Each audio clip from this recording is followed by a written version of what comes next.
som li le ni chan na Khoppia Christian Church Assam Synod amun Thingvom Christian Church apat bulte isim som le li apat som le sagi an sang ni le som ni kun kim bulte isim som le li kum sang ni le som ni kikhop ni bulte isim som le sagi kum sang ni le som ni thupi na pon bu ke de ni Isaya bung som wale bung li chang ni mang chan pakai lengkam ma chan na dingin iche khoppi hi kema KCC Assam Synod moderator Pastor Thanglen hi Pastor Japan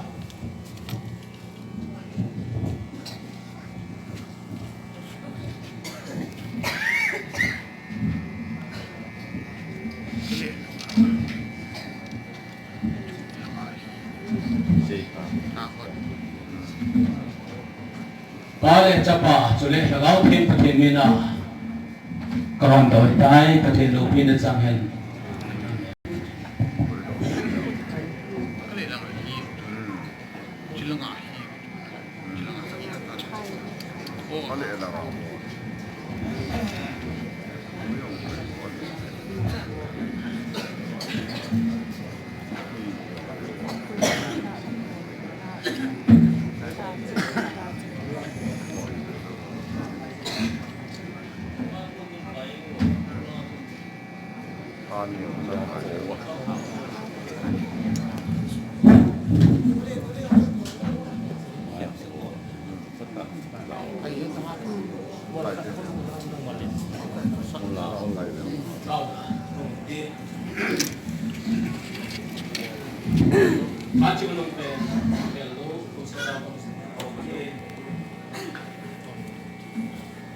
Nama kumsi insani somni why do the totally paka somni le ni chan alengam Synod Khoppia now of the Thingvom Christian Church se khoppi hong do thia ba pa le dam na ono mani pi ta se ka ju mani pi ren ba ba le ke nama mi nai se khoppi hong do ba le ki tu ke cha ano dia ba lo au che ta le ngam ma sa na le ngam ke nai ke khoppi ang zo se le ta cha kin bo ro ko bo cha nama di mang sawi pakai ni ko piuji katakan iskusan kata Ika tau kon da iman diri in kon saba Khoppia pakai nung kaya hoi kaya sai ki na diwa pakai koma tau na ini diri in sejauh ting kulit kuti ngai na ho jam ini diwa di moderator assistant moderator yengle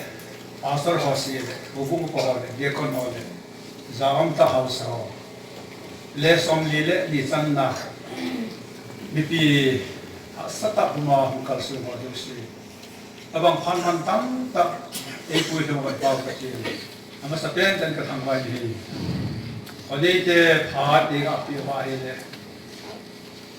Assam sakat holimna kagaman domin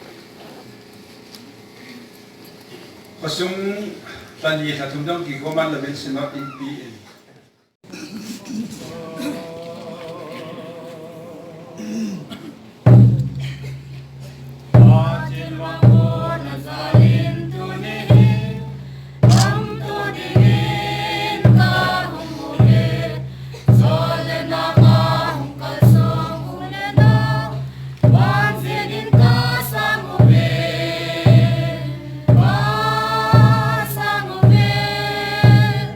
Ah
inaugural service ay tapikonahi tagawang tupizong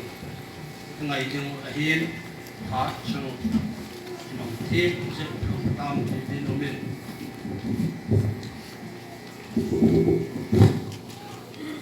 pena Lasah nung jahil lom tin ike on nadiumun ijit ay kom kikhop hele yo kom na amun anaki ngay to lang community hola KCC te do kom am hit like ma jong volunteer ho asar hon anul pe lang KCN high school la to kom om hi hin seteng nomination to Houin ong hit KCK chu langa melon sehaw in hi hante chu ai pote kangai na chibai kai biwe hat technology jomlam ten development project to dola holai lai se yeng kating Synod Tilgul tau bun dung zuyin mo pu na chei na kipin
tin kikidong le kai mu su ai ti chi diu hin ti chu kyong kai mu su in chol ta be diu ka ta sa ne uzan phat a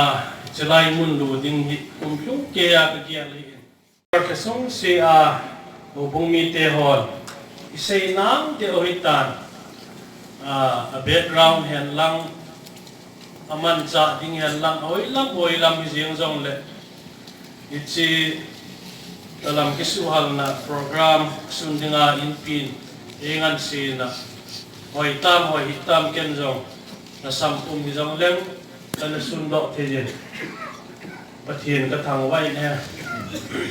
zun la ko na chu ko mum hin no pa eta